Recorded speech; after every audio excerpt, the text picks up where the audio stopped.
Internet est une grande ville. Il y a de beaux quartiers, mais aussi des ruelles obscures. Et celui qui s'y égare doit s'attendre au pire. Internet, la mégapole, avec côté pile ses portails de shopping, ses banques, ses autoroutes de données. Et côté face, sa mafia, son racket et ses arnaques, dont nous pouvons tous être les victimes. Un jour, je reçois un courrier du tribunal d'instance de Leipzig qui m'accuse de blanchir de l'argent. Imaginez ma tête. Parfois, un clic suffit pour faire de vous le complice de cybergangsters. Nous les avons poursuivis jusque dans les pays baltes. iPhone, iPad, oui. 650. Des experts ont déclaré la guerre aux escrocs du net. Les enquêteurs du FBI et des polices judiciaires européennes, comme le BKA en Allemagne, traquent ces cybergangsters dans les moindres recoins de la planète virtuelle. Mais ils sont particulièrement difficiles à démasquer et à attraper dans le monde réel. Une nouvelle variation du crime organisé est apparue sur Internet. Vous avez maintenant des groupes disséminés dans le monde qui se mettent en réseau et qui planifient et organisent leur attaque ensemble.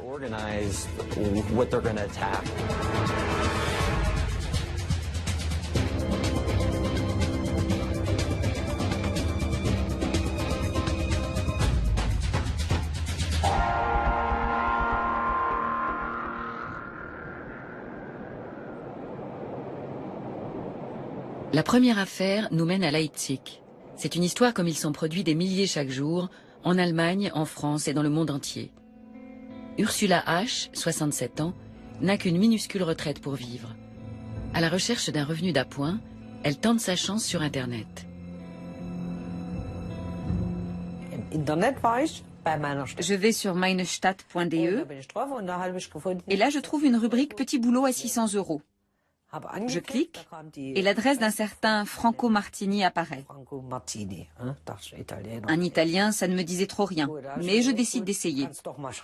Je lui écris que je suis intéressée par un petit job à 600 € et lui demande ce qu'il faut faire. Il répond « pas grand-chose, juste ouvrir un compte ». 600 € par mois. Ursula balaye ses hésitations et commet l'erreur de sa vie. Elle ouvre un compte. On lui attribue aussitôt un code PIN et des TAN. Le code PIN est un numéro d'identification personnelle qui sert à s'identifier sur le net. Les TAN sont des numéros d'authentification à usage unique destinés au virement en ligne. Ensuite, il me demande mon code PIN et mes TAN. Je les lui envoie. Et il me dit, vous aurez les 600 premiers € dans une semaine. Je réponds, pourquoi? Je n'ai encore rien fait. Là, il me dit, pour l'ouverture du compte. Et il m'explique qu'il en a besoin car il vit en Italie, en Espagne et ne passe qu'occasionnellement en Allemagne. Mais avec le code PIN et les numéros d'authentification, Franco Martini peut disposer à sa guise du compte d'Ursula. Et pour les bandits du net, ça vaut de l'or. Nous avons rendez-vous au quartier général de l'Office fédéral de la police judiciaire allemande, le Bundeskriminalamt, ou BKA, logé dans une ancienne caserne des forces américaines en Allemagne.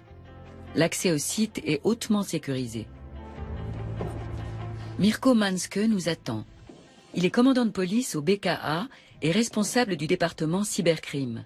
L'unité spéciale qu'il dirige est quotidiennement à la recherche d'escrocs du net, où qu'ils soient partout dans le monde, et il nous le confirme, les offres d'emploi à la Franco Martini sont toujours des pièges. Je me méfie toujours quand la prestation consiste à faire pour un autre, en mon nom, avec mes propres papiers d'identité, mon propre compte, ma propre adresse, quelque chose que cette personne pourrait aussi bien faire elle-même. Là, toutes mes alarmes s'allument. Parallèlement à ces ouvertures de compte, Franco Martini propose des produits à des prix imbattables sur le net. Il fait payer ses clients à la commande et ne les livre jamais. Ils sont des milliers à tomber dans le panneau. Mirko Manske connaît ce scénario. Les escrocs comme Martini se couvrent pour que la piste ne mène jamais directement à eux le jour où l'arnaque sera découverte. Pour cela, les criminels utilisent de plus en plus de mules, les money mules comme ils les appellent. Ce sont des gens qui mettent leur compte bancaire et une partie de leur identité à leur disposition pour l'exécution des paiements.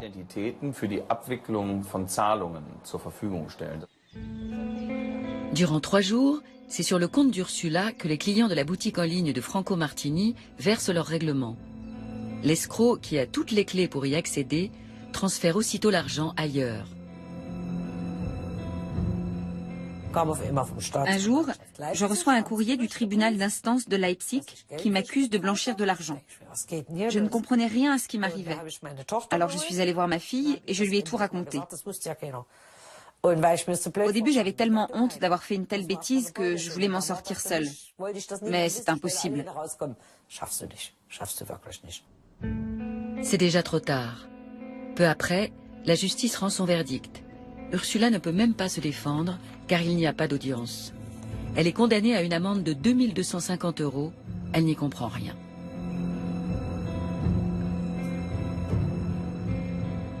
Je ne savais rien de tout ça. J'ai rien fait. C'est tout ce que je peux dire. Je n'y ai même pas gagné un centime. Et c'est moi qui paie. Ce n'est pas tout. Une cliente qui n'a jamais reçu l'article qu'elle a commandé et réglé à la boutique en ligne de Franco Martini réclame des dommages et intérêts. Elle porte plainte et obtient gain de cause. La retraitée va devoir travailler des années pour les payer. Nous partons en quête de Franco Martini. Incroyable, il est toujours à l'affût sur Internet. Nous découvrons une offre d'emploi avec une adresse à Hambourg et un numéro de téléphone berlinois. Nous envoyons un mail à l'escroc sous un faux nom. Nous nous disons très intéressés par un petit boulot et prêts à commencer au plus vite. 2 jours plus tard, réponse de Martini. Nous avons le job.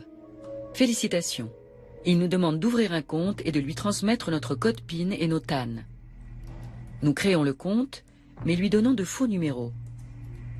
Martini réagit. Il ne trouve pas ça drôle du tout. Son ton se durcit. Oh pardon, c'est une erreur. Nous proposons de passer en personne, lui remettre notre code PIN et nos numéros de transaction. Il répond qu'il est en Sardaigne pour raisons professionnelles et que sa patience a des limites. Oh, quel heureux hasard, notre fille y part la semaine prochaine. Sa réponse est lapidaire, je n'ai pas le temps. Nous lui révélons que nous sommes journalistes et lui proposons une interview anonyme.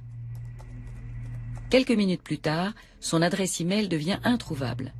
Martini a disparu dans l'océan des données numériques.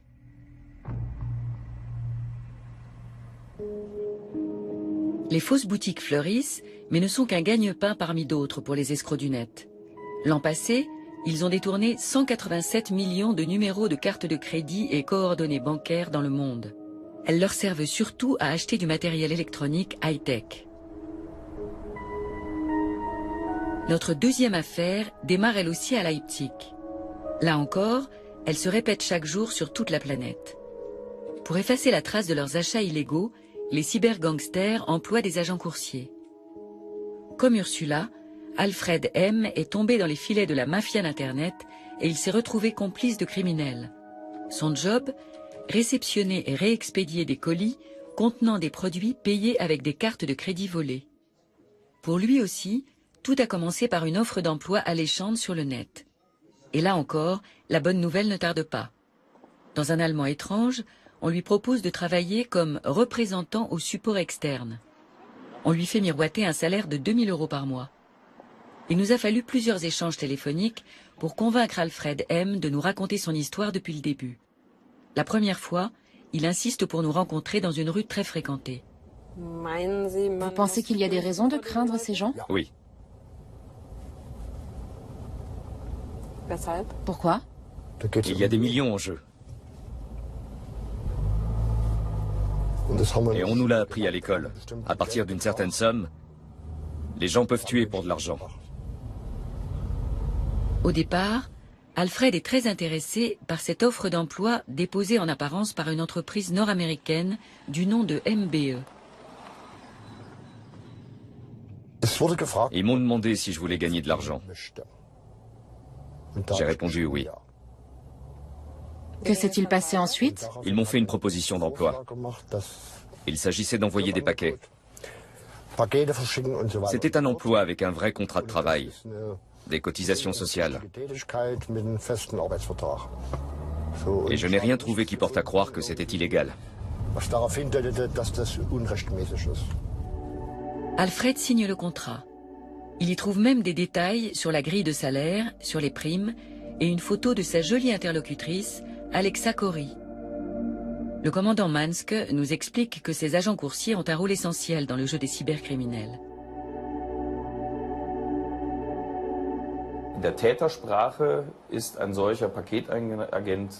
Les escrocs les appellent des drops. Ce sont des personnes chez lesquelles l'on peut déposer, dropper des choses. Ils s'en servent notamment pour acheter des produits coûteux sur de grands portails Internet, le plus souvent de l'électronique ou des vêtements, à l'aide de cartes de crédit acquises illégalement ou de données bancaires obtenues par espionnage informatique. C'est à ces agents qu'ils font livrer leurs commandes. L'employeur présumé, MBE, Mailboxes, etc., est un réseau américain de services postaux qui compte 1400 franchisés dans le monde. Alexa Corey est l'interlocutrice d'Alfred M. et un certain Paul Aragon a signé le contrat au nom de MBE. Nous appelons le siège social de la maison mère à San Diego. Merci de votre appel à MBE, une filiale d'UPS. Que puis-je faire pour vous? Bonjour, c'est Sabrina Zaun. J'appelle d'Allemagne, j'aimerais parler à Paul Aragon. Je suis désolée, vous vous êtes trompé de numéro. Personne ne porte ce nom ici. Ou Alexa Corey? Non plus. San Diego nous répond que ce groupe n'a jamais publié d'annonce pour recruter des agents coursiers. Mais personne ne souhaite s'exprimer officiellement à ce sujet. MBE Allemagne prend quand même position. Ils nous disent savoir que l'on recherche sur Internet des agents coursiers pour le compte de MBE, mais ils insistent, ces offres peu sérieuses n'ont rien à voir avec le système de franchise MBE. Les escrocs ont manifestement usurpé l'identité de l'entreprise sur le web.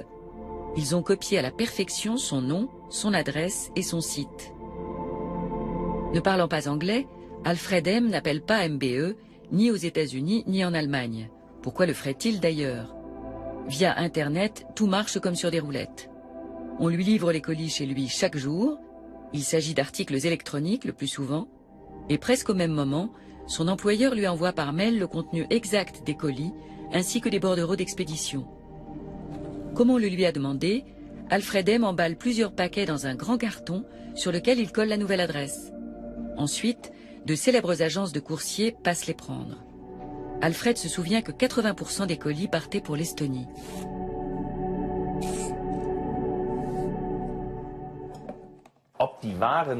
Il est très difficile de dire si les marchandises restent en Estonie ensuite, ou si à partir de là, elles sont réexpédiées vers leur destination finale.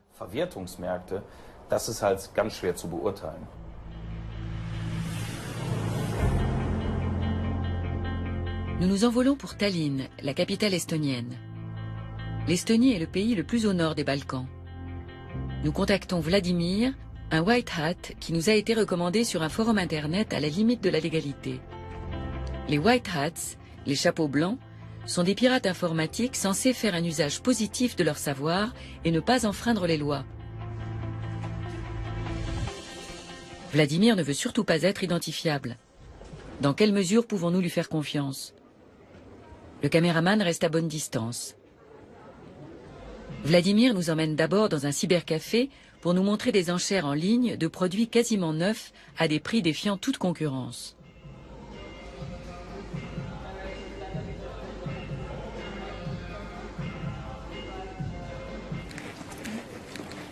Il nous conduit ensuite aux environs de la gare de Tallinn.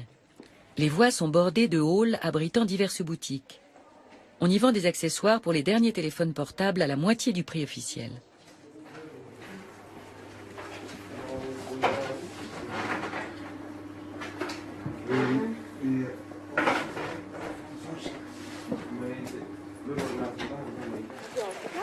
Nous allons maintenant au Balti Yamaturg, le marché de la gare. On y trouve aussi bien des aliments, des antiquités et des reliques de guerre que des produits high-tech.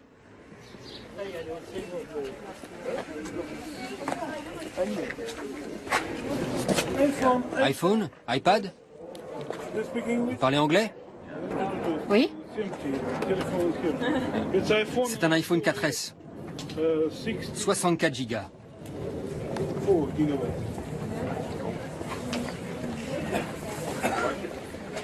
Il coûte 650 €. En Allemagne, ce smartphone vaut au moins 850 € neuf. 650.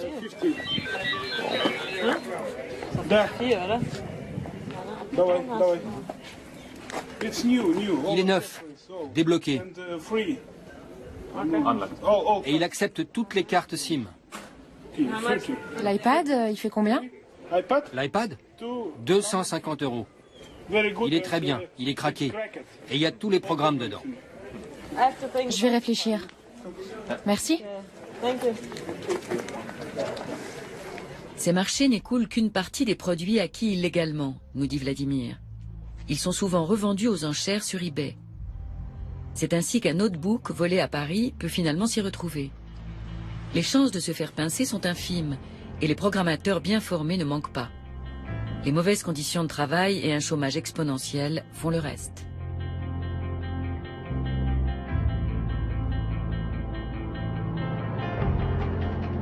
Alfred nous a transmis les adresses auxquelles il expédiait les colis.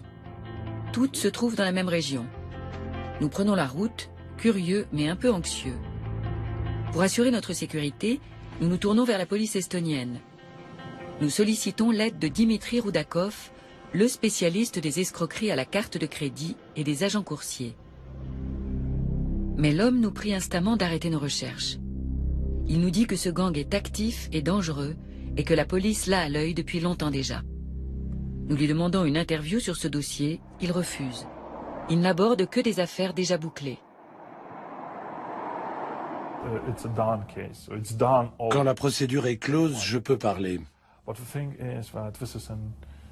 Mais quand une affaire est en cours, nous ne pouvons rien dire, ni officiellement ni officieusement. C'est comme si elle n'existait pas. Officiellement, les coursiers receleurs de colis n'existent pas en Estonie. À défaut d'informations, nous repartons avec une parabole. Internet, c'est comme une ville. Vous allez dans une rue, il y a des rues bien éclairées, surveillées par la police, où l'on peut circuler sans danger. Vous pouvez vous y balader, faire les boutiques, y passer du temps, dépenser de l'argent. Mais comme dans toute ville, et Internet est une véritable métropole, il y a aussi des ruelles obscures. Et s'y aventurer n'est pas sans risque. Celui qui s'y égare doit s'attendre au pire.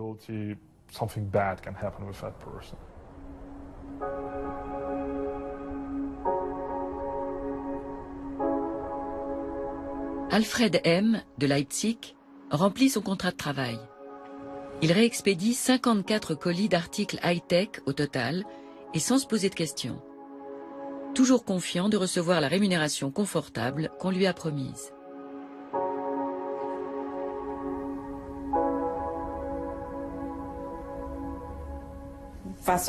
Combien deviez-vous être payé pour cela?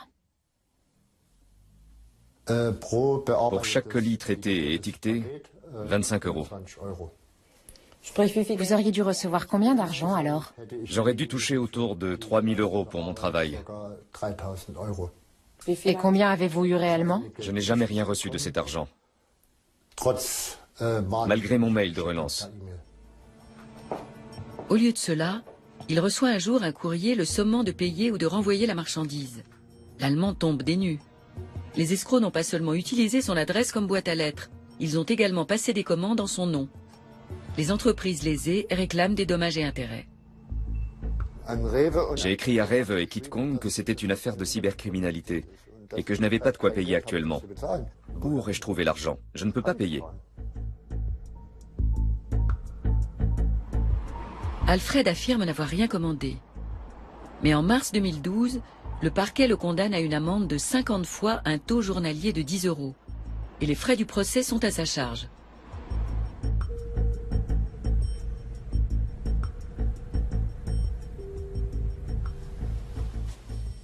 Aucune trace, en revanche, des véritables escrocs. Là encore, nous jouons les appâts et cherchons un emploi sur différents forums.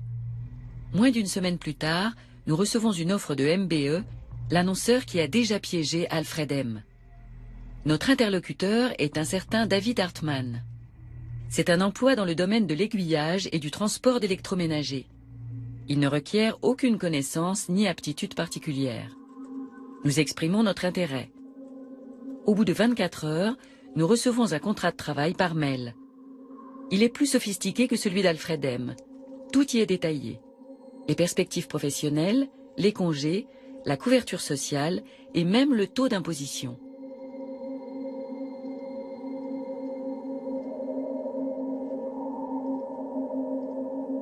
Salaire de base, 2 000 €. Les différentes tâches à accomplir sont décrites sous forme de schéma.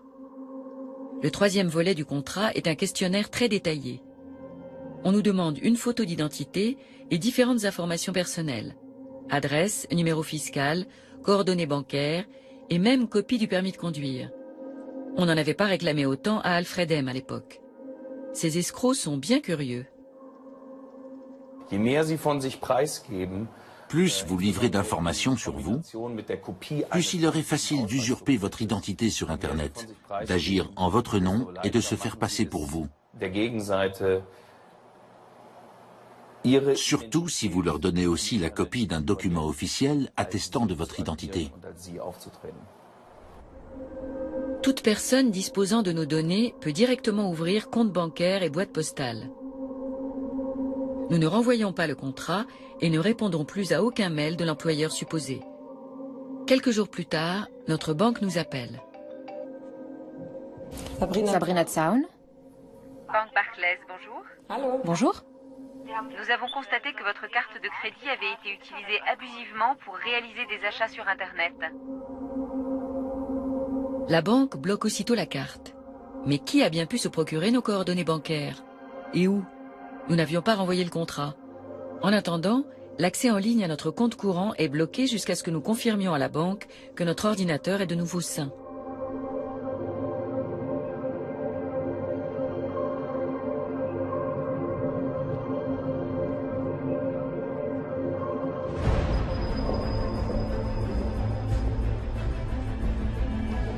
Nous nous en remettons à Bernhard Breu. Il est de ces experts qui passent leur temps à chasser et éliminer virus informatiques, vers et chevaux de Troie.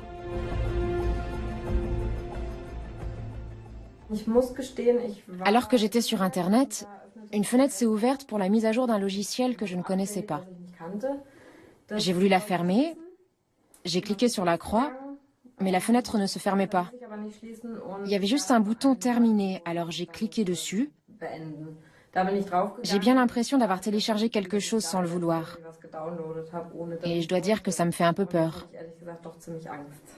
Je vous propose de faire un scan approfondi avec un antivirus qui s'appelle Kaspersky. La fenêtre sur laquelle vous êtes tombé peut vous avoir transmis un parasite. Avons-nous un cheval de Troie sur l'ordinateur? Un cheval de Troie est un programme d'espionnage qui permet de subtiliser des mots de passe. En utilisant ces logiciels, les escrocs voient sur quelle touche nous tapons, quel caractère ou quel chiffre nous utilisons. Vous avez souvent des clients complètement paniqués? Oui, c'est avec ça que je gagne ma vie. Je vois de tout. Du type qui dit « je vais balancer mon ordi par la fenêtre » à l'étudiante en pleurs parce que son ordinateur est bloqué avec son mémoire dedans et qu'elle n'a pas fait de sauvegarde. Généralement ceux qui ont été victimes de hameçonnage en faisant des opérations bancaires et se sont fait vider leur compte n'emmènent pas large.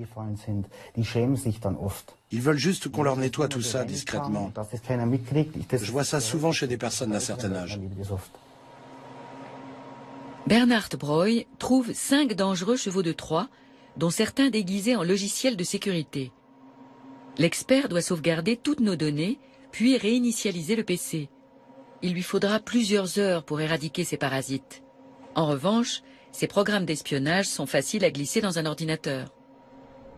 Démonstration avec Mirko Manske de la police judiciaire allemande. En quelques clics, c'est fait.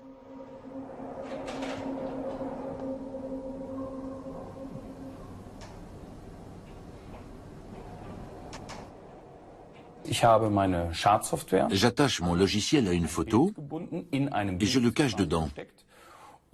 Ensuite, je poste cette photo sur une plateforme d'échange gratuite. La voilà. Plus qu'à attendre qu'on la consulte. Je vais donc faire en sorte que Madame Zaun télécharge la photo. C'est tout simple. Je cherche son profil sur Facebook et j'écris quelque chose sur son mur. Un texte court qui se réfère à la photo et va attiser la curiosité. Le message apparaît sur la page Facebook que nous avons créée pour l'occasion. Un seul clic sur l'image suffit. Le logiciel malveillant s'installe à notre insu. Sur mon serveur de contrôle, Madame Zaun apparaît en tant que test 1. Et désormais, nous voyons à peu près tout ce qu'elle fait sur son ordinateur.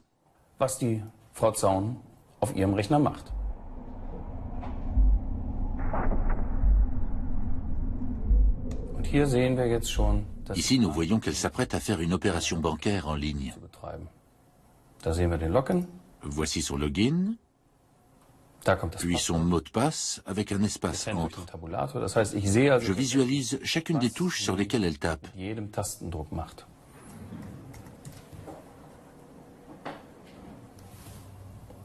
Et nous voilà dans son compte.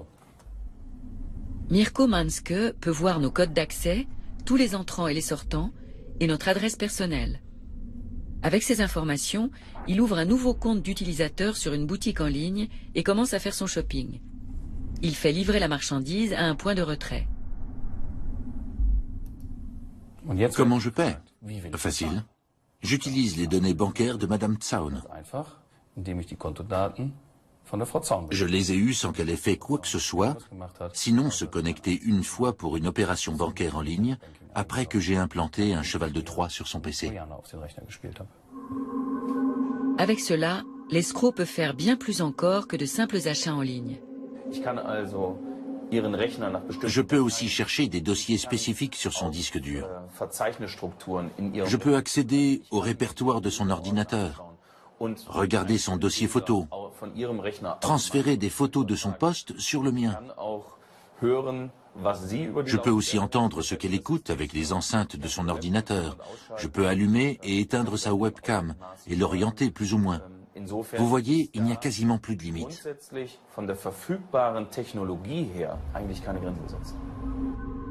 Même les ordinateurs de la CIA et du Fonds monétaire international ont déjà été espionnés par le passé. Et aujourd'hui, on pirate aussi bien les téléphones portables que les ordinateurs pour voler des informations. Des particuliers, mais aussi de plus en plus d'entreprises en sont victimes. En Allemagne, 2/3 d'entre elles ont déjà perdu des informations confidentielles. C'est le deuxième pays le plus touché après les États-Unis et avant la France. À Dublin, la société de sécurité informatique Symantec possède un centre ultramoderne pour traquer et neutraliser les programmes malveillants à l'échelle mondiale. 750 personnes y travaillent. Avant d'entrer dans le laboratoire à virus, nous devons déposer ordinateurs, portables, clés USB et tout autre support de données. Orla Cox, directrice sécurité, jette un coup d'œil au flux de données internationaux. C'est ce qu'elle appelle la pulsation de l'Internet. Ce réseau est constitué de 240 000 capteurs répartis sur plus de 200 pays et 180 millions de systèmes dans le monde. Nous découvrons 15 000 nouvelles menaces par jour. Comme il n'est pas humainement possible d'en observer et d'en analyser une telle quantité, nous avons créé des systèmes d'analyse automatique.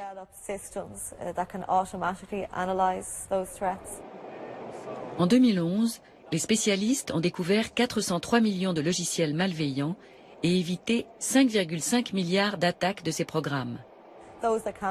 Il y a des logiciels malveillants que nous ne pouvons pas analyser automatiquement. Ils sont tellement perfectionnés qu'ils se maintiennent en sommeil et ne se déclenchent pas tant que l'environnement est surveillé. Dans ce cas, nous procédons à une rétro-analyse des menaces. Nous ouvrons le code source, nous le parcourons et nous tentons de découvrir ce que vise le programme. Quand un danger sérieux apparaît, les clients sont protégés automatiquement par des mises à jour. Le cas échéant, le FBI ou les autorités concernées en sont informés. Symantec réalise chaque année une étude des menaces et les résultats sont stupéfiants. En 2011, nous avons encore constaté une hausse considérable des cyberattaques. Il y a plus de 400 millions de nouveaux programmes malveillants, soit une augmentation de plus de 81% par rapport à l'an passé. Les violations de données à caractère personnel et les vols d'identité ont aussi beaucoup augmenté. Il y a eu 1 million de nouveaux délits environ. Et au total, plus de 85 millions d'identités volées.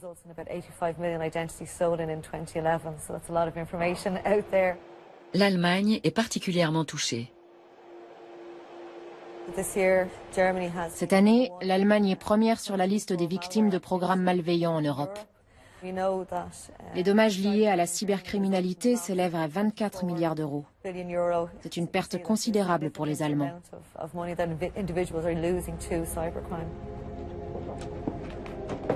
Au niveau mondial, le coût atteignait 284 milliards d'euros l'an dernier. Un montant supérieur aux recettes du trafic de la marijuana, de la cocaïne et de l'héroïne réunies. Soudain, l'atmosphère devient grave chez notre expert en sécurité informatique.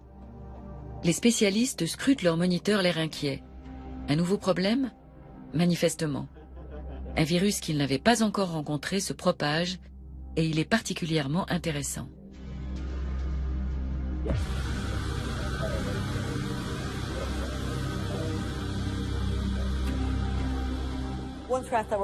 L'un des logiciels que nous observons et analysons en ce moment s'appelle Flashback. Il ne s'attaque qu'aux Mac. C'est la plus grosse menace que nous ayons vue à ce jour sur des Macintosh. 600 000 ordinateurs au moins sont déjà infectés. Et nous tentons d'identifier les objectifs de ce programme. Ils contactent immédiatement leurs collègues en Asie, car la journée est bientôt finie à Dublin. Ce sont eux qui vont prendre le relais. Cette collaboration par-delà les frontières et les fuseaux horaires est leur seule chance de l'emporter contre les mauvais génies du net.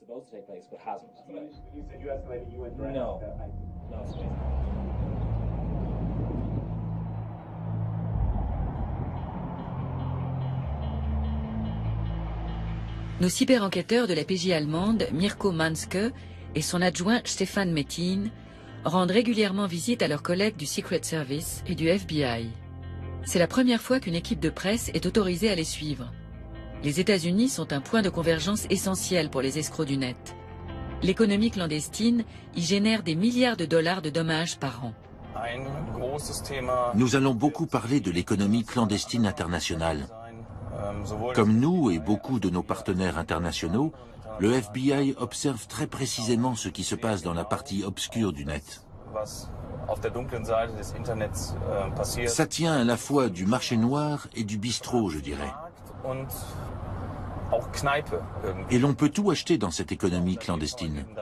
Des coordonnées de cartes de crédit volées, des comptes bancaires, des comptes eBay, PayPal, Amazon et Facebook corrompus. Mais aussi des serveurs proxy, des botnets, c'est-à-dire des centaines d'ordinateurs détournés pour 70 à 100 euros. Premier rendez-vous, le United States Secret Service. Bien dissimulé derrière ses hauts murs, l'USSS est une agence gouvernementale chargée de la sécurité du président des États-Unis et réputée pour l'excellence de ses agents de protection rapprochés. On connaît moins ses activités en matière de lutte contre la criminalité financière. Depuis des années, les cas d'escroquerie informatique et aux cartes de crédit sont en hausse.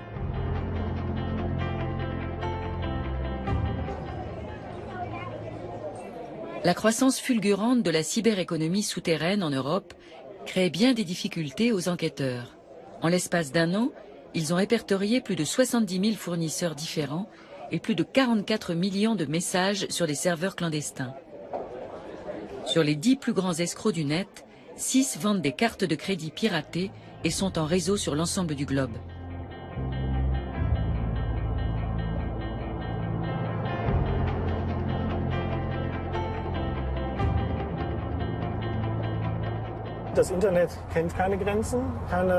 Internet ne s'arrête pas aux frontières géographiques, mais le droit, si.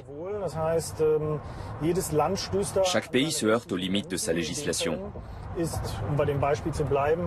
Par exemple, si les Américains constatent qu'un serveur qui propage des logiciels malveillants ou recueille des données corrompues se trouve en Allemagne, ils ne peuvent pas simplement y aller et dire « on retire les données du serveur ».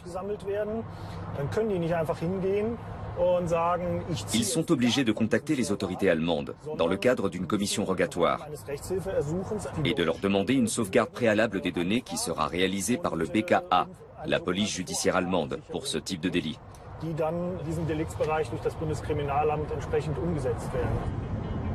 C'est une nouvelle génération de menaces qui pèse sur les internautes.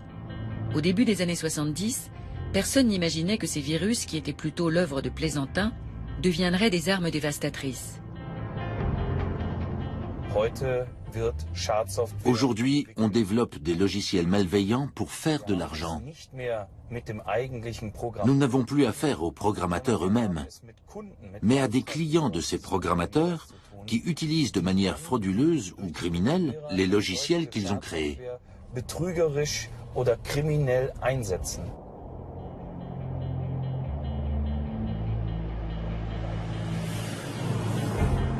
Mirko Manske et Stefan Metin sont arrivés à Pittsburgh, en Pennsylvanie.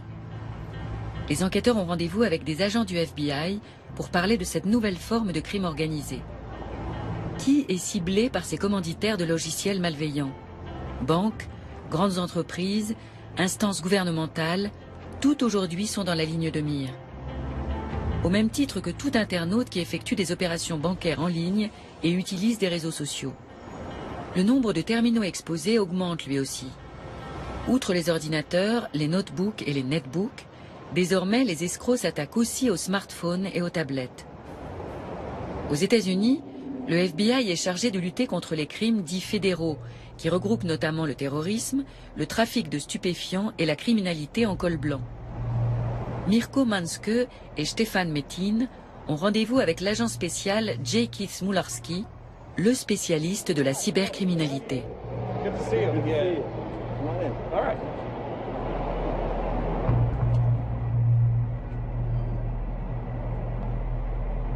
Au menu, pour commencer, la cyberattaque d'un gang international de pirates informatiques qui a infecté plus de 570 000 ordinateurs en 2011.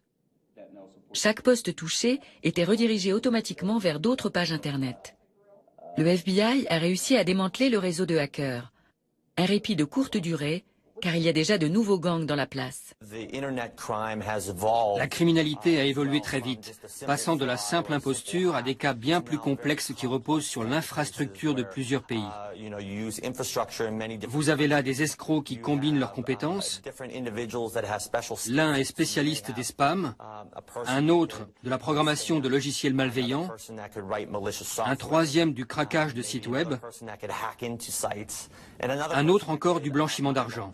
Tous sont reliés par Internet et ils s'allient pour faire leur magouille. Ils se retrouvent sur des plateformes spécialisées pour y discuter ou négocier entre eux logiciels malveillants ou cartes de crédit fraîchement volées.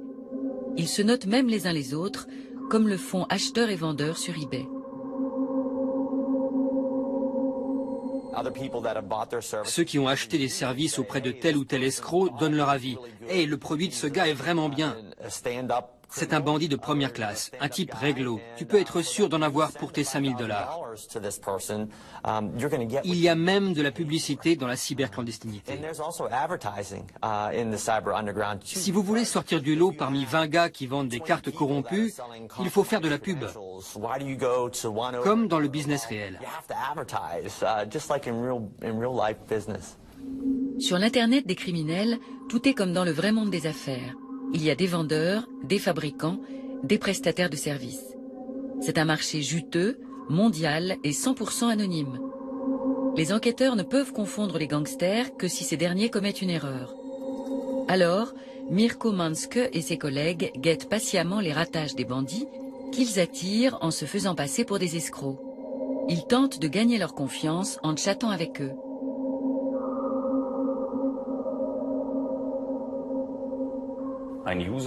Un utilisateur vient de passer une annonce. Il vend des cryptogrammes visuels, c'est-à-dire des codes de sécurité. Vous savez, le numéro à 3 chiffres placé au dos des cartes de crédit. Ils sont tout frais et viennent du Canada et d'Europe.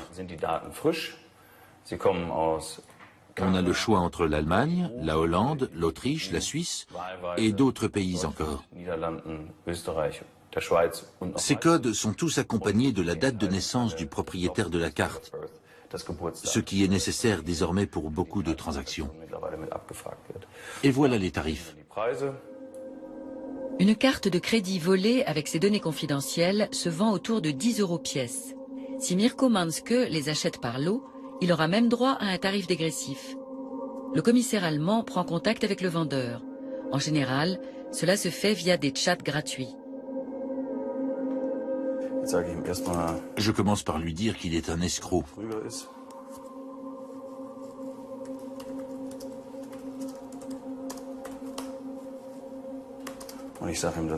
Que je suis prêt à lui en prendre 500 pour 250 €. Für 250 € nehme.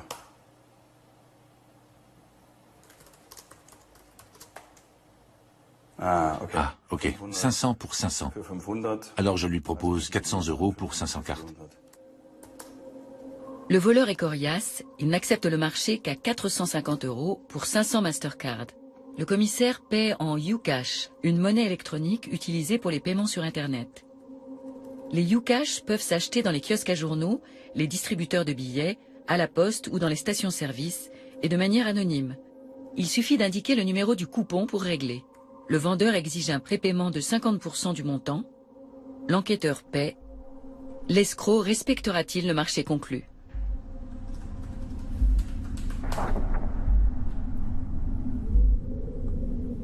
L'affaire marche. Mirko Manske reçoit un fichier texte aussi anodin que son contenu est stupéfiant. C'est un listing de 500 numéros de carte bancaire avec le nom, l'adresse, le code de sécurité et la date de naissance des détenteurs. Et il y a bien un expéditeur, mais impossible de le localiser. Dans la cyberclandestinité, il existe des hébergeurs dits bulletproof, c'est-à-dire des entreprises qui hébergent des serveurs dans des zones grises, échappant à toute réglementation, donc quasiment insaisissables. Pour cela, ils utilisent notamment le fast flux, une technique qui permet de changer en permanence le lieu d'hébergement d'un site. Au moment où je regarde une page, elle est hébergée aux États-Unis. 2 minutes plus tard, elle peut être hébergée en Allemagne. Ensuite, en Asie par exemple. Et 2 à 3 minutes plus tard encore, en Amérique du Sud. Quelques clics suffisent pour franchir plusieurs frontières. Ces possibilités techniques compliquent terriblement la tâche des enquêteurs. Ainsi, le FBI et Interpol ont mis 8 ans à confondre Quendrim Dobruna, l'un des plus grands pirates de cartes bancaires qui a longtemps figuré sur la liste des personnes recherchées.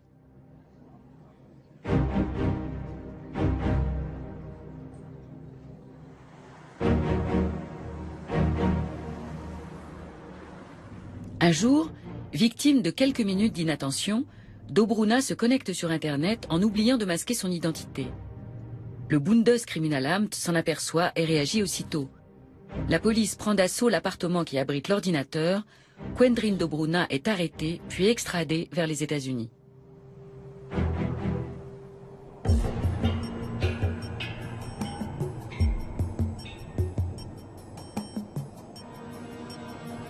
Pour enquêter sur la face obscure du net, le FBI a créé l'Alliance nationale pour la cyberanalyse et la cyberformation.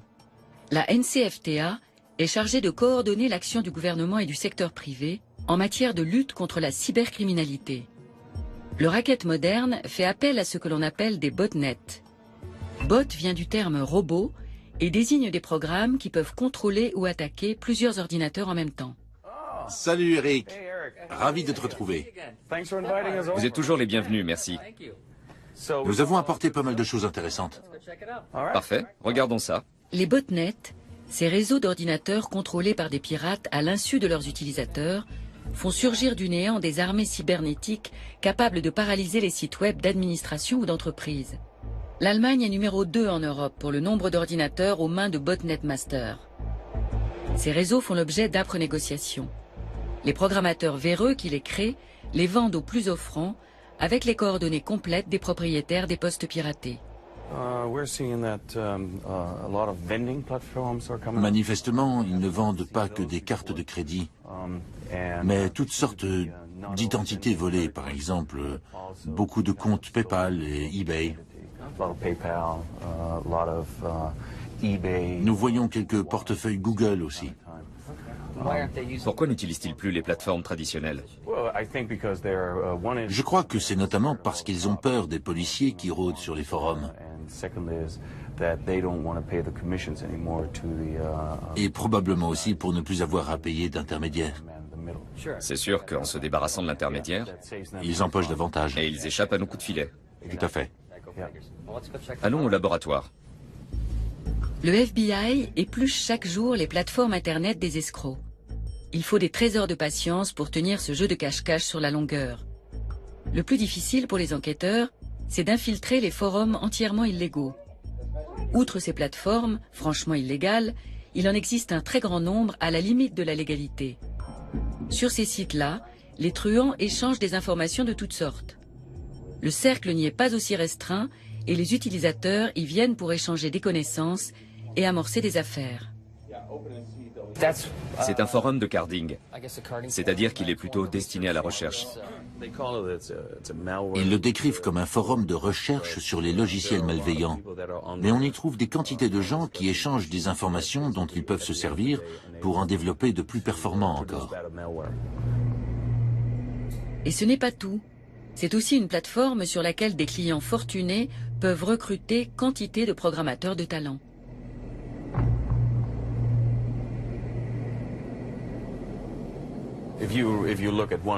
Voici un exemple de post qui revient régulièrement. Fruit Rat version 06. Il s'agit d'une sorte de logiciel de maintenance à distance qui permet d'accéder à un ordinateur tiers, mais cache en réalité un dangereux cheval de Troie. Il y a là un gars qui a écrit son propre logiciel de maintenance à distance en langage Java. Ça lui permet d'accéder à tous les ordinateurs sur lesquels il sera installé et d'en faire ce qu'il veut. Dans un premier temps, le pirate tente de prendre le contrôle du plus grand nombre d'ordinateurs possible avant de les vendre à d'autres escrocs. L'affaire elle-même ne se fait jamais sur ces plateformes, mais dans des cyberespaces exclusifs. Pour débusquer ces lieux virtuels, les enquêteurs travaillent des années dans le plus grand secret.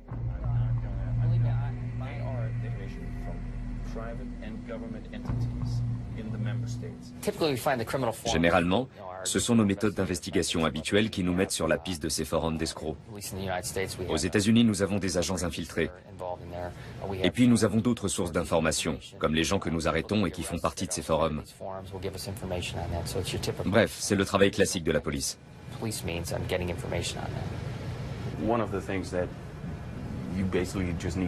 C'est essentiel d'écouter ce que disent les escrocs. Leurs échanges vous mèneront naturellement à ces forums. Cela dit, c'est une chose d'être là, c'en est une autre de comprendre de quoi il est question. Souvent, les affaires véreuses ne se font pas sur le forum. Il ne sert qu'à établir un contact pour les ventes de cartes de crédit, par exemple. Ensuite, l'acheteur et le vendeur passent de la plateforme à un service de messagerie instantanée, comme ICQ, Skype ou Jabber, pour s'échanger des informations directement. Ça leur permet de nous échapper, car ils savent bien qu'il y a des policiers à l'affût qui cherchent à les coincer.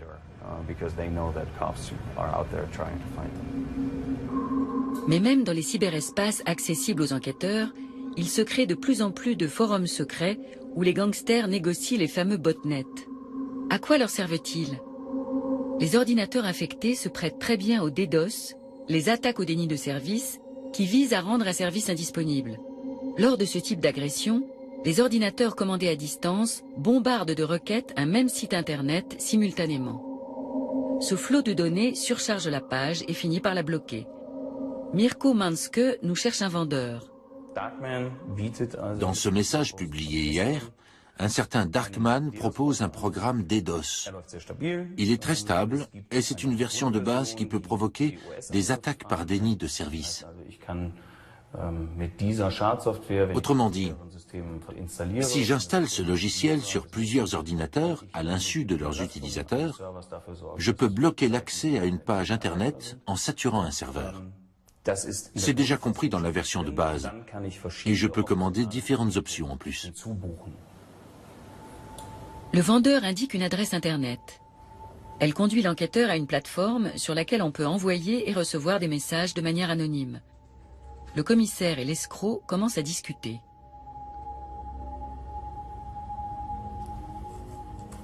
Je commence par lui demander s'il parle allemand. Il parle allemand.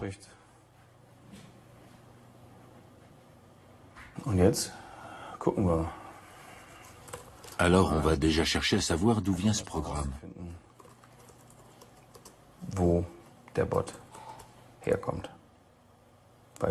Car si c'est un vendeur qui se contente de commercialiser le logiciel d'un autre, c'est moins intéressant que quelqu'un qui code lui-même.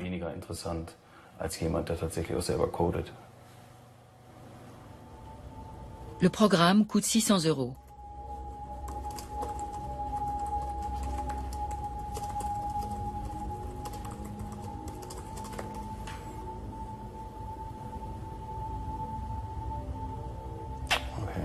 Ok, il ne se dévoile pas vraiment. Ok.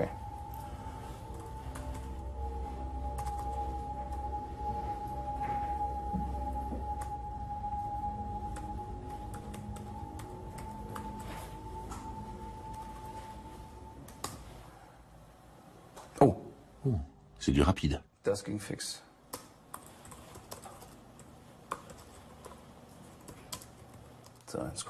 Voyons ça. Ah, le voilà. Le fichier fait 5 mégas et il s'appelle Backend. Je le prends. Mirko Manske va vérifier si ce programme est assez puissant pour paralyser le site de la police judiciaire allemande en le bombardant de requêtes. Le site du BKA est encore accessible. Voyons s'il y a moyen de changer ça. Nous allons lancer une attaque DDoS. Je commence par noter le nom de l'attaque. Là, j'indique le type d'attaque choisi.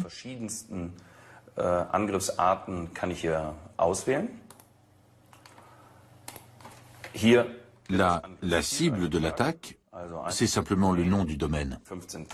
Je mets 15 fils d'exécution et un délai de 60, ce qui veut dire que la demande se répétera toutes les 60 millisecondes. Et il ne reste plus qu'à cliquer sur Start.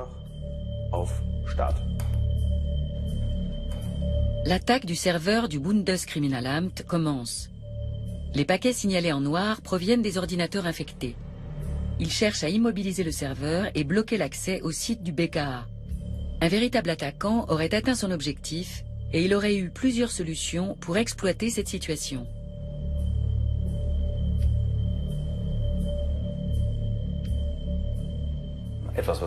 Nous rencontrons très souvent des cas de racket numérique. Après une attaque comme celle-là, les escrocs contactent le webmaster ou le propriétaire du site et lui disent « On a réussi à bloquer l'accès à ton site pendant une demi-heure. Si tu ne veux pas que ça se reproduise, il faut t'assurer contre ça ou nous acheter une solution qui te protégera à l'avenir contre ce genre d'attaque. Et ça coûte tant. »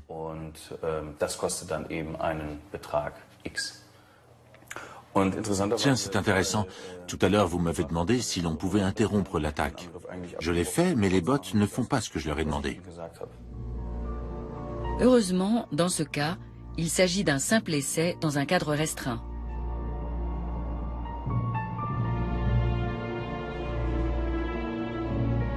En 2007, les choses se sont passées tout autrement en Estonie.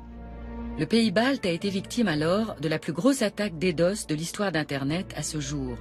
Lauri Allman était secrétaire d'État à la Défense à l'époque. Je me souviens exactement de ce que j'ai ressenti à cet instant. J'avais l'impression d'être en plein film de science-fiction. J'étais en train d'écrire un SMS à mon supérieur, le ministre de la Défense, à qui je disais « Je pense que l'Estonie est en train de subir une cyberattaque ». Et au moment d'appuyer sur « Envoyer », je me suis demandé s'il allait me croire ou s'il allait me prendre pour un fou. C'était tellement surréaliste. Une telle attaque, ici. La guerre cybernétique avait fini par arriver jusqu'à nous.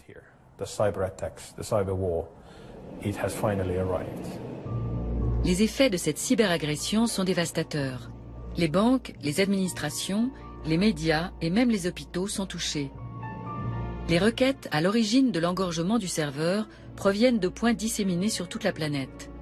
Les Estoniens ne comprennent absolument pas ce qui se passe, d'autant plus que leur État est doté d'un système informatique ultramoderne depuis son indépendance.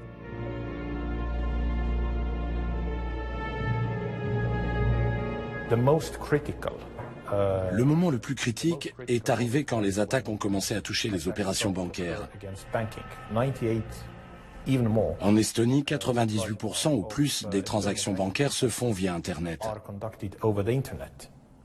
Alors passe encore que des gens n'accèdent plus à la page web du gouvernement. Soyons honnêtes, personne ne le fait ou très peu de gens. Mais s'ils n'ont plus accès à leur argent, c'est plus grave. Les Estoniens descendent dans la rue. Des magasins sont pillés, de graves affrontements ont lieu entre la police et les casseurs.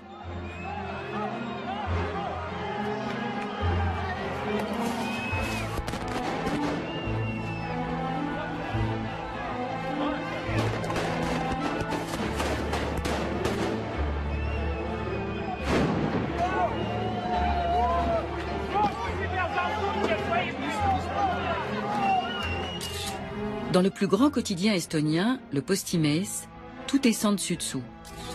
Les ordinateurs de la rédaction sont touchés et comme paralysés.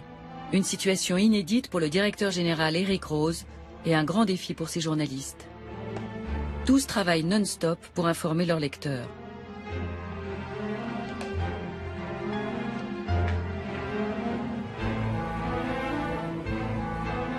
On devient assez émotif quand on se sait attaquer. Je pense que l'on ressent à peu près la même chose que Bruce Willis dans le film Die Hard 4, Retour en enfer, qui décrit une situation identique. Le journal continue de paraître. Outre les magasins victimes de pillages, les banques essuient les plus grosses pertes. Les banques, le secteur des télécommunications et les agences gouvernementales y ont vraiment perdu. Pour eux, le manque à gagner s'élevait à plusieurs millions d'euros. Mais jusqu'ici, les banques préfèrent taire l'ampleur des dégâts. Nous avons rendez-vous avec le chef de la sécurité de la banque SEB. Une attaque comme celle-là pourrait-elle se reproduire? Absolument. Les attaques de ce type peuvent se reproduire à tout moment. La question n'est pas tant de savoir si, mais quand elles vont avoir lieu. Les motivations des attaquants ne sont pas forcément politiques. Elles peuvent être économiques ou d'un autre ordre.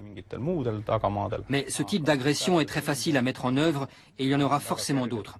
Reste à savoir quand. D'où l'attaque provenait-elle? Était-elle l'œuvre d'un individu ou l'action concertée d'un groupe? Ces questions ne sont pas encore toutes élucidées. En revanche, il est clair que cette offensive a servi d'avertissement pour tous. Je pense que nous devons garder ce type de scénario en mémoire. À mon avis, quand la prochaine grande guerre éclatera, les premières attaques ne seront pas le fait d'unités spéciales, ni de l'armée de l'air. Elles se feront via Internet.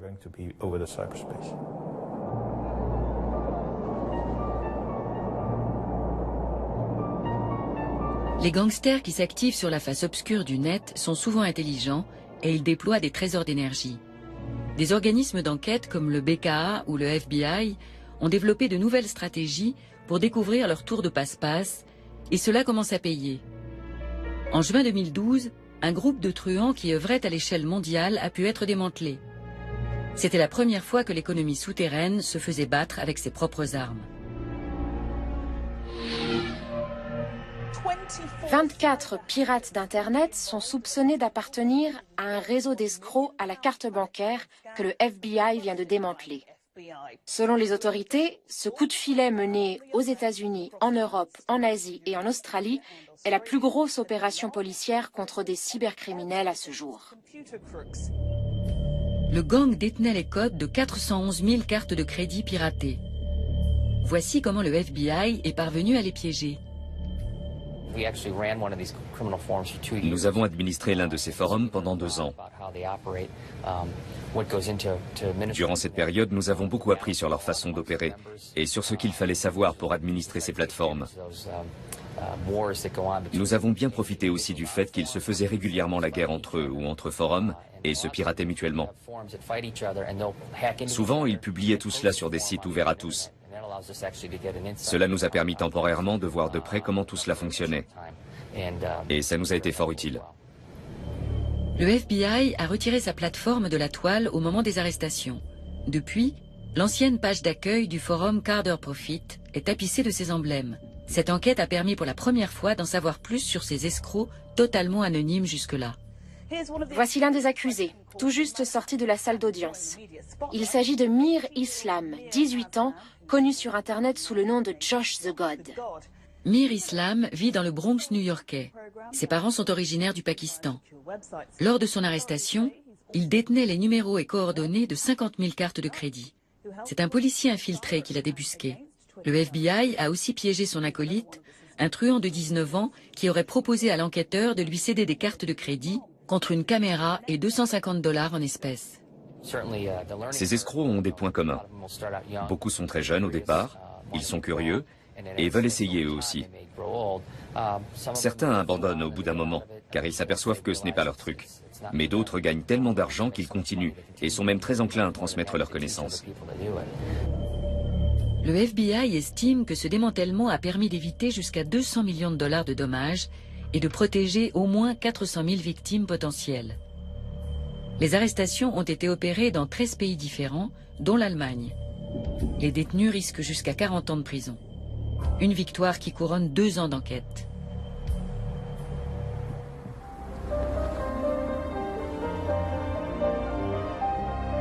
Dans le cas d'Ursula aussi, 2 ans ont passé.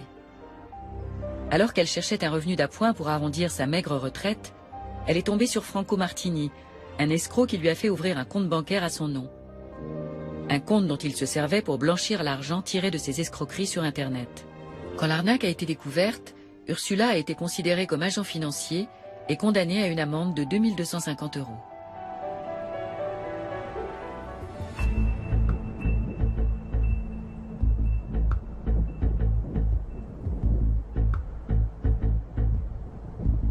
Plusieurs mois plus tard, le truand Franco Martini commet une erreur.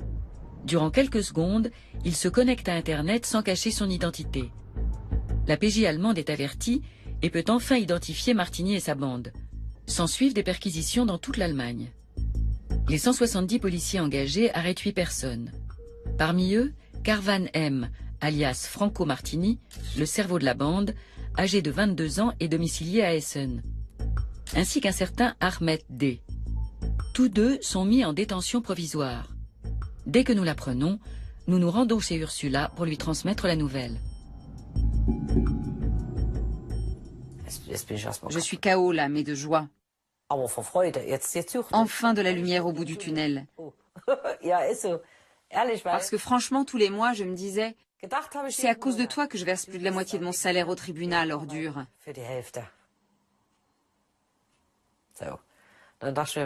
Où est-ce que tu te caches?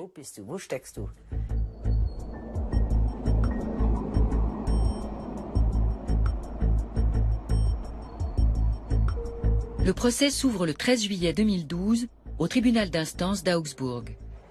C'est la première grande procédure judiciaire contre des cybercriminels en Allemagne.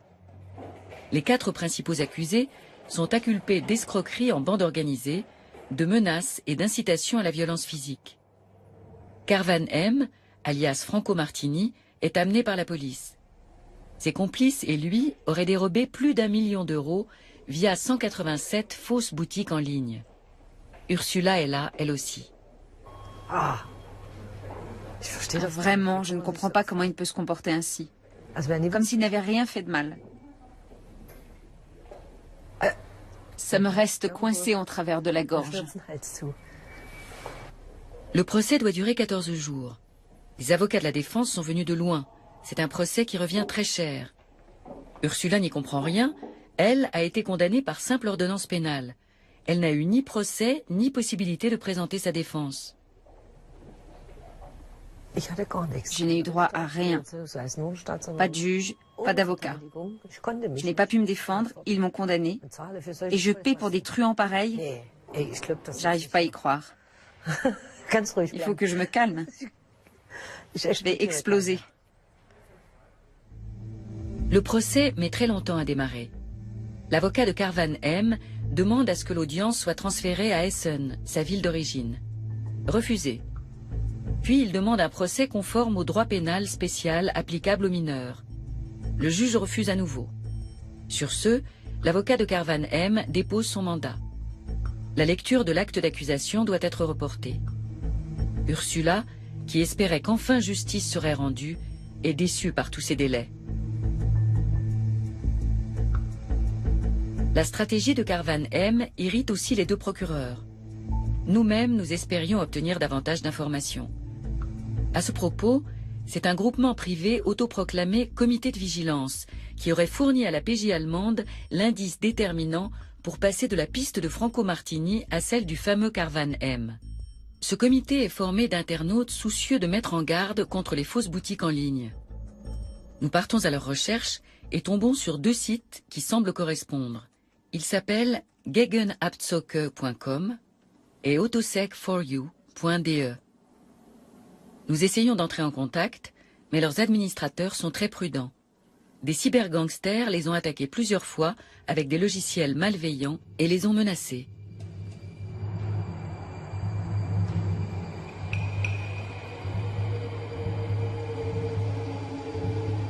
Le comité de vigilance refuse de nous parler. Nous laissons des messages en nous recommandant de connaissances communes. Peu après, un initié nous contacte depuis Berlin. Sa tactique, comme celle des administrateurs du forum, consistait à se faire passer pour un acheteur auprès des escrocs.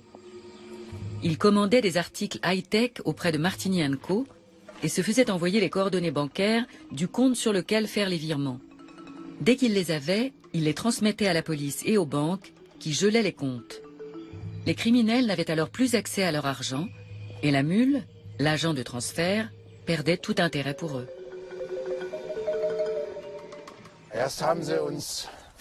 Ils ont commencé par nous traiter de tous les noms.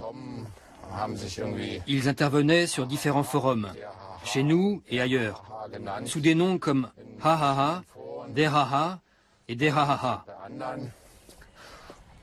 Ils nous disaient, vous pouvez balancer tous les comptes que vous voulez, on en a encore 400 dans la manche. Sur le forum, un escroc qui s'appelle Der-Ha-Ha annonce qu'il est parti en vacances aux Caraïbes pour 7 jours, mais que 40 nouveaux postulants ont répondu à son offre d'emploi pendant ce temps. Mais soudain, le ton change.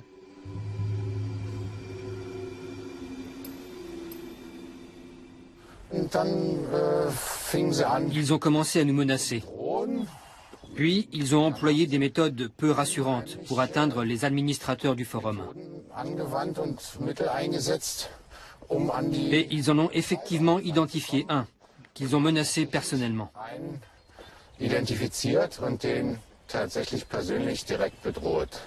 De quelle façon? Ils lui ont dit à quoi il ressemblait, où il habitait, comment il s'appelait, et qu'il lancerait la mafia libanaise à ses trousses s'il n'arrêtait pas immédiatement de bloquer les comptes. Et il ne plaisantait pas. Derraha écrit « Tu m'as coûté un paquet d'argent. Des gars de la mafia libanaise rôdent près de chez toi et n'attendent qu'un mot de moi. Je ne suis pas un haha du genre rigolo. Je peux être violent et imprévisible. »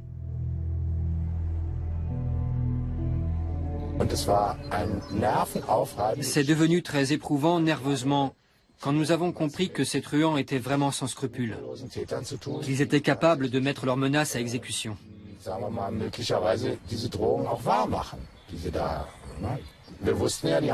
Nous savions qu'ils avaient empoché des millions, qu'ils n'auraient aucun mal à trouver un casseur pour nous tabasser, moyennant quelques centaines ou milliers d'euros.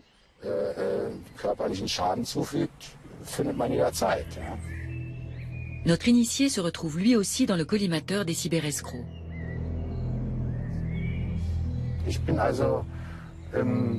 En juin, je vais passer le contrôle technique. Le technicien monte la voiture sur le pont et commence à passer son tournevis le long de la tôle pour détecter des points de rouille. Soudain, derrière l'aile droite et le réservoir d'essence, il aperçoit un gros paquet noir aimanté et un câble qui en sort. Et là, tous les gars de l'atelier s'enfuient en criant « Une bombe !» On l'a décroché, il y avait une petite boîte dessous et une antenne. Là, j'ai compris que c'était un micro. Impossible pour l'heure de savoir qui a placé le micro sous la voiture. Il sera plus facile pour l'accusation de démontrer l'ampleur de l'escroquerie de Carvan M & Co.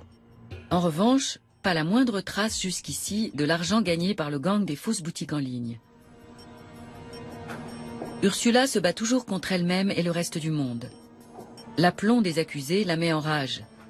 2 des inculpés, dont Delia K, ne sont plus en détention provisoire.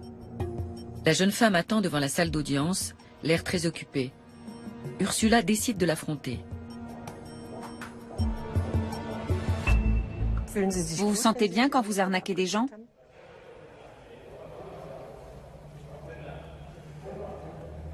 Certainement. Ça se voit. La femme ne réagit pas. Ursula se sent humiliée, mais elle prend son courage à 2 mains pour demander des explications à l'autre accusé. Vous vous sentez bien quand vous arnaquez des gens? Ça vous fait du bien? Absolument pas. Pourquoi avez-vous fait ça? C'est comme ça. Je ne sais pas si c'est pour l'argent qu'on fait ça. Les motivations sont différentes d'un individu à l'autre. Effectivement. Je ne pourrais jamais agresser une mamie dans la rue, ou sonner chez elle et lui arracher son sac. Je ne ferai jamais une chose pareille, et je ne l'ai jamais fait. Je n'en ai jamais eu l'intention. Alors vous pouvez imaginer comment je me sens. C'était en mai, non? J'ai un vrai boulot dans un hôpital comme infirmier anesthésiste. J'ai fait 6 ans d'études pour ça. Vous pensez que je serais prêt à risquer de perdre tout ça? Des regrets bien trop tardifs. Il ne pourrait jamais voler le sac à main d'une vieille dame, c'est pourtant ce qu'il a fait. À plusieurs reprises, il a trompé des personnes de bonne foi, comme Ursula.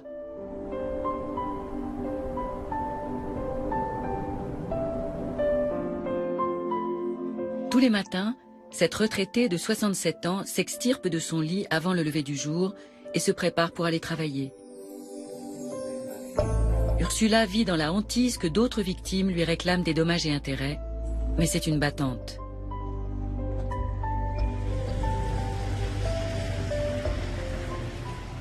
À 4 heures, je me lève, je fais ma toilette, je bois mon café, et à 5h30, je m'en vais. Tous les jours, du lundi au vendredi.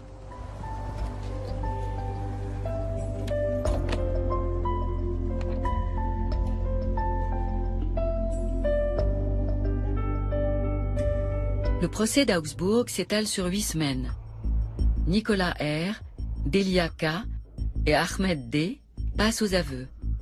Seul le chef du gang, Carvan M, reste muet. Le jugement est prononcé le 21 août.